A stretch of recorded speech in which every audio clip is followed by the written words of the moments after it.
Good morning students. आज हम सर्वनाम के बारे में पढ़ेंगे कि सर्वनाम क्या है, किससे कहते हैं। तो सबसे पहले देखो परिभाषा। संज्ञा के स्थान पर प्रयोग किए जाने वाले शब्दों को सर्वनाम कहते हैं। कि संज्ञा होती है, उसके स्थान पर जो शब्द आते हैं उन्हीं शब्दों को सर्वनाम कहते हैं। संज्ञा किसे कहते हैं? किसी व्यक्ति, वस्तु, स्थान, गुण, दशा, भाव के नाम को संज्ञा कहते हैं। और उसी संज्ञा के स्थान पर जो शब्द काम में लाए जाते हैं या प्रयोग में लाए जाते हैं उन्हें कहते हैं सर्वनाम। जैसे रमेश विद्यालय जाता है, वह वहाँ पढ़ता है। रमेश विद्यालय जाता है। वह कौन है? रमेश। वहाँ पढ़ता, वहाँ कहाँ? विद्यालय में। तो यहाँ वह शब्द आया है, ये रमेश के लिए आया है, और यहाँ वहाँ शब्द आया, ये विद्यालय के लिए आया है। तो वह और वहाँ शब्द क्या हो गए? सर्वनाम हो गए। क्यों हो गए? क्योंकि ये संज्ञा के स्थान पर आए हैं। दूसरा उदाहरण देखो। राम कलकत्ता गया है और वह वहां से सोमवार को लौटेगा। राम कलकत्ता गया है और वह कौन है? राम। वहां से सोमवार को लौटेगा। कहाँ से? कलकत्ता से। तो यहाँ वह शब्द राम के लिए आया है और वहाँ शब्द कलकत्ता के लिए आया है। तो वह और वहाँ शब्द क्या हो गए? सर्वनाम हो गए। क्यों हो गए? क्योंकि ये संज्ञा के स्थान पर प्रयुक्त हुए हैं। राम और कलकत्ता ये दोनों क्या हैं? संज्ञा शब्द हैं, और इनके स्थान पर वह और वहाँ शब्द आए हैं। ये वह और वहाँ शब्द क्या हो गए? सर्वनाम हो गए। तो आप समझ गए होंगे यहाँ पे कि संज्ञा के स्थान पर प्रयोग किए जाने वाले शब्दों को सर्वनाम कहते हैं। तो ये वह और वहाँ शब्द हैं, ये संज्ञा के स्थान पर प्रयुक्त हुए हैं, इसीलिए इनको कहेंगे सर्वनाम। अब आता है सर्वनाम के भेद। कि सर्वनाम के 6 भेद होते हैं।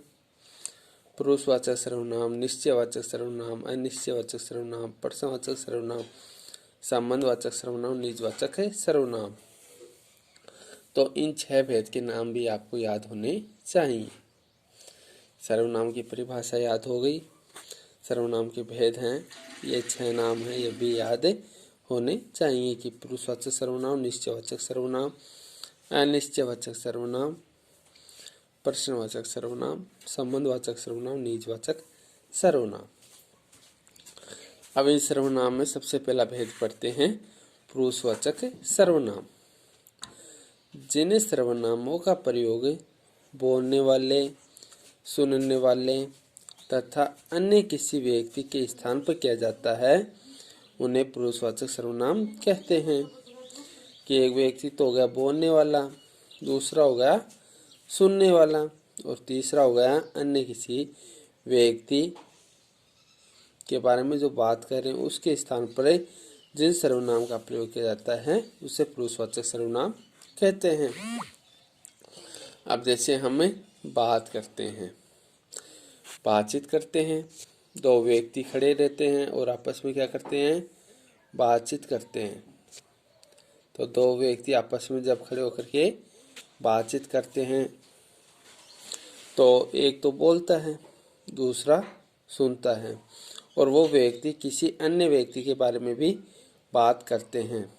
तो उस अन्य व्यक्ति के स्थान पर भी जो शब्द आते हैं उन्हें कहते हैं पुरुषवाचक सर्वनाम।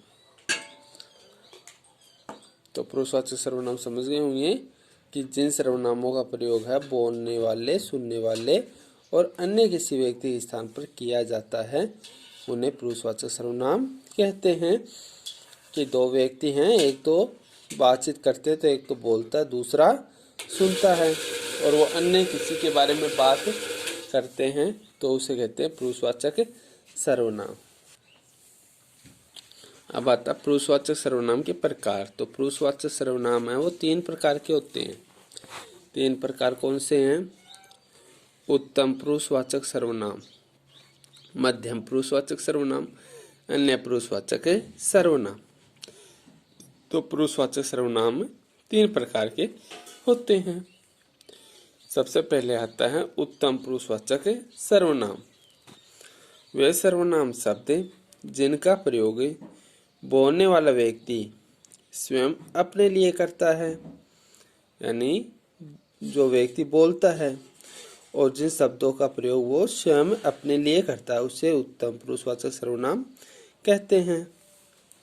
कि सर्वनाम शब्द हो गए और उन सर्वनाम शब्दों का प्रयोग बोलने वाला व्यक्ति है ना स्वयं के लिए यानी खुद के लिए करता है, तो उसे कहते हैं उत्तम पुरुषवाचक सर्वनाम। तो कौन कौन शब्द हैं जिसका प्रयोग बोलने वाला व्यक्ति स्वयं के लिए करता है? तो वो शब्द हैं मैं, हमें, मुझे, मेरा, हमारा, हमें आदि।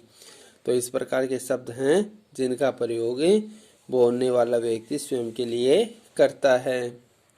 कि मैं विद्यालय जाऊंगा, हम घूमने जाएंगे, मुझे विद्यालय जाना है, मेरा घर कार्य पूरा हो गया है, हमारा कार्य हमें करना चाहिए, हमें कभी झूठ नहीं बोलना चाहिए। तो इस प्रकार के शब्द होंगे और इन सभी शब्दों का प्रयोग है बोलने वाला व्यक्ति स्वयं के लिए करता है। तो बोलने वाला व्यक्ति स्वयं के लिए इन शब्दों का प्रयोग करते हैं। तो ये हो गया उत्तम पुरुषवाचक सर्वनाम के शब्द। और उत्तम पुरुषवाचक सर्वनाम किसे कहते हैं? कि वे सर्वनाम शब्द जिनका प्रयोग बोलने वाला व्यक्ति स्वयं अपने लिए करता है उसे उत्तम पुरुषवाचक सर्वनाम कहते हैं। दूसरा आता है मध्यम पुरुषवाचक सर्वनाम। वे सर्वनाम शब्द जो सुनने वाले के लिए प्रयुक्त किए जाते हैं उन्हें मध्यम पुरुषवाचक सर्वनाम कहते हैं। जैसे तू, तुम, तुझे, तुम्हें, तेरा, आप, आपका, आपको आदि। तो इस प्रकार के शब्द हो गए जो व्यक्ति सुनने वाले के लिए प्रयुक्त किए जाते हैं। तो ये तो उत्तम पुरुष तो था बोलने वाला व्यक्ति और मध्यम पुरुष हो गया सुनने वाला व्यक्ति। तो सुनने वाला व्यक्ति के लिए कौन कौन शब्दों का प्रयोग करते हैं? तो, तुम, तुम्हें, तुझे, तुम्हें, तेरा, आप, आपका, आपको। इस प्रकार के कि तुम विद्यालय जाओगे, तुझे विद्यालय जाना चाहिए, तुम्हें पढ़ना चाहिए, तेरा घर कार्य तुझे करना चाहिए, आप कोई काम करो, आपका कार्य आपको ही करना चाहिए, आपको अपना कार्य करना चाहिए। तो ये हो गए इस प्रकार के शब्द जिसके अंतर्गत सुनने वाला व्यक्ति है उसके लिए इन शब्दों का प्रयोग किया जाता है। तो मध्यम पुरुषवाचक सर्वनाम के शब्द कौन से हो गए? तो, तुम, तुझे, तुम्हें, तेरा, आप, आपका, आपको आदि। और मध्यम पुरुषवाचक सर्वनाम किसे कहते हैं? कि वे सर्वनाम शब्द जिनका प्रयोग सुनने वाले के लिए किया जाता है। सुनने वाले के लिए जिन सर्वनामों का प्रयोग किया जाता है वो हो गए मध्यम पुरुषवाचक सर्वनाम। अब तीसरा आता है अन्य पुरुषवाचक सर्वनाम। तो अन्य पुरुषवाचक सर्वनाम किसे कहेंगे? कि वे सर्वनाम जिनका प्रयोग बोलने तथा सुनने वाले व्यक्ति किसी अन्य व्यक्ति के लिए प्रयुक्त करते हैं उन्हें अन्य पुरुषवाचक सर्वनाम कहते हैं। कि व्यक्ति बातचीत करते हैं, अभी बताया था आपको कि दो व्यक्ति आपस में बातचीत करते हैं तो एक तो बोलता और एक सुनता है। तो इन दोनों व्यक्ति के अलावा अन्य किसी व्यक्ति के लिए जिन सर्वनाम शब्दों का प्रयोग किया जाता है उसे कहते हैं अन्य पुरुषवाचक सर्वनाम। कौन सा है? वह, वे, उन्हें, उसे, इसे, उसका, इसका, इस प्रकार के शब्द होंगे जो अन्य व्यक्ति के लिए प्रयुक्त किए जाएंगे और उन्हें कहते हैं अन्य पुरुषवाचक सर्वनाम। तो वह जयपुर गया, वे यहाँ नहीं हैं, उन्हें पढ़ना चाहिए, उसे पढ़ाई पर ध्यान देना चाहिए, इसे गृह कार्य करना चाहिए, उसका कार्य अभी पूरा नहीं हुआ है, इसका कार्य अभी बाकी है। तो इस प्रकार के शब्द होंगे। तो इस प्रकार के शब्दों का प्रयोग अन्य व्यक्ति के लिए किया जाएगा। अन्य व्यक्ति कौन है? बोलने वाले और सुनने वाले के अलावा कोई अन्य व्यक्ति है तो उसके लिए इन शब्दों का प्रयोग किया जाता है। तो आप समझ गए होंगे कि अन्य पुरुषवाचक सर्वनाम किसे कहेंगे कि बोलने और सुनने वाले के अलावा अन्य व्यक्ति के लिए जिन सर्वनाम शब्दों का प्रयोग किया जाता है उसे कहते हैं पुरुषवाचक सर्वनाम। आप समझ गए होंगे आप कि उत्तम पुरुषवाचक सर्वनाम किसे कहते हैं, मध्यम पुरुषवाचक सर्वनाम किसे कहते हैं, अन्य पुरुषवाचक सर्वनाम किसे कहते हैं। तो एक बार फिर से देख लो। उत्तम पुरुषवाचक सर्वनाम में तो बोलने वाले व्यक्ति के लिए सर्वनाम शब्दों का प्रयोग होता है। मध्यम पुरुषवाचक सर्वनाम में सुनने वाले व्यक्ति के लिए सर्वनाम शब्दों का प्रयोग होता है। अन्य पुरुषवाचक सर्वनाम में बोलने और सुनने वाले के अलावा अन्य व्यक्ति के लिए सर्वनाम शब्दों का प्रयोग होता है। तो उत्तम पुरुषवाचक सर्वनाम में कौन कौन शब्दों का प्रयोग होता है? मैं, हम, मुझे, मेरा, हमारा, हमें, ये सारे शब्द उत्तम पुरुषवाचक सर्वनाम में होते हैं। मध्यम पुरुषवाचक सर्वनाम में कौन कौन शब्द होते हैं? तो, तुम, तुझे, तुम्हें, तेरा, आप, आपका, आपको, ये होते हैं मध्यम पुरुषवाचक सर्वनाम के शब्द। अन्य पुरुषवाचक सर्वनाम के शब्द कौन से होते हैं? वह, वे, उन्हें, उसे, इसे, उसका, इसका, ये शब्द होते हैं। और उत्तम पुरुष, मध्यम पुरुष और अन्य पुरुष में आप वाचक सर्वनाम में आप जान गए कि उत्तम पुरुषवाचक सर्वनाम में बोलने वाला व्यक्ति स्वयं अपने लिए जिन शब्दों प्रयोग में लेता है वो उत्तम पुरुषवाचक सर्वनाम हो गए। मध्यम पुरुषवाचक सर्वनाम में सुनने वाला व्यक्ति अपने लिए जिन सर्वनाम शब्दों का प्रयोग करता है वे मध्यम पुरुषवाचक सर्वनाम हो गए। और अन्य पुरुषवाचक सर्वनाम बोलने और सुनने वाले व्यक्ति के अलावा अन्य व्यक्ति के लिए जिन सर्वनाम शब्दों का प्रयोग करते हैं वो हो गए अन्य पुरुषवाचक सर्वनाम।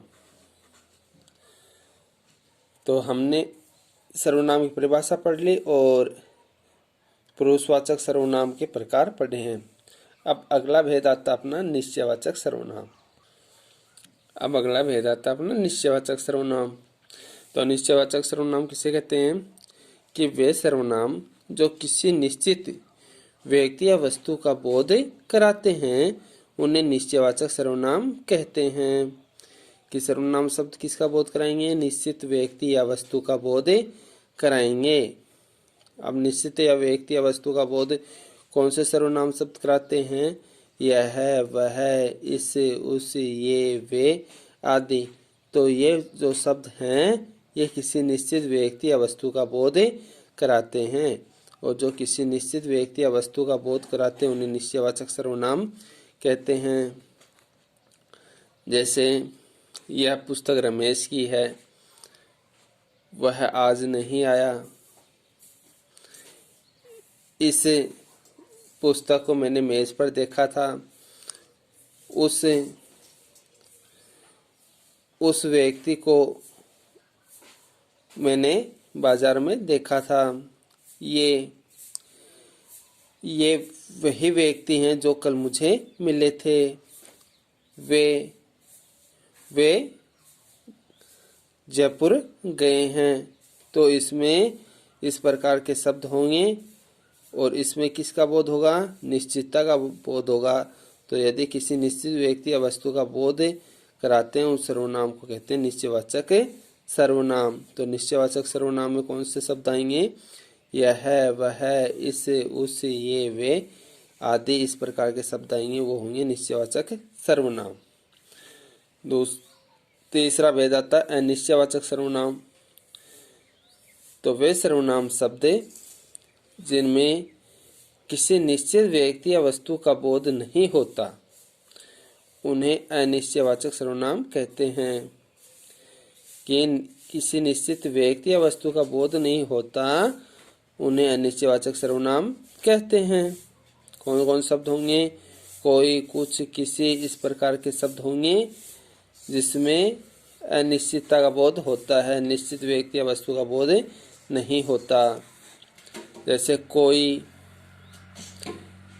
घर पर कोई आया था, कौन आया था? जानते ही नहीं, तो नहीं जानते तो अनिश्चितता बोध हो गया। कुछ, वह कुछ खा रहा था, कुछ क्या खा रहा था? तो कुछ का क्या मतलब हुआ? कुछ खा रहा था। भाई किसी ने सच ही कहा है कि परिश्रम करोगे तो फल अवश्य मिलेगा। तो किसी ने कहा था, किसने कहा था पता नहीं। तो जिसमें निश्चितता का बोध नहीं होता उसे कहते हैं अनिश्चयवाचक सर्वनाम। तो अनिश्चयवाचक सर्वनाम समझ गए होंगे आप। तो जिसमें निश्चित व्यक्ति या वस्तु का बोध नहीं होता उसे निश्चयवाचक सर्वनाम कहते हैं। जिनमें कोई, कुछ, किसी इस प्रकार शब्द आते हैं। तो अनिश्चयवाचक सर्वनाम की परिभाषा फिर से देखो। वे सर्वनाम शब्द जिनमें किसी निश्चित व्यक्ति या वस्तु का बोध नहीं होता उन्हें अनिश्चयवाचक सर्वनाम कहते हैं। तो आपको ये सर्वनाम की परिभाषा है, सर्वनाम के भेद हैं जिनके अंतर्गत हमने आज पुरुषवाचक सर्वनाम पढ़ा था और पुरुषवाचक सर्वनाम के प्रकार पढ़े थे कि 3 प्रकार के होते हैं, उत्तम पुरुष, मध्यम पुरुष और अन्य पुरुष। और फिर सर्वनाम के दूसरा भेद निश्चयवाचक सर्वनाम और तीसरा भेद अनिश्चयवाचक सर्वनाम पढ़ा है। तो आपको इन सभी भेदों को समझना है, अच्छी तरह से देखना है और मैं आपके पास नोट्स भेज दूंगा, आपको उसे अपनी नोटबुक में भी करना है। और यदि फिर कोई समस्या हो, कुछ समझ में ना आए तो आप पूछ सकते हो। धन्यवाद।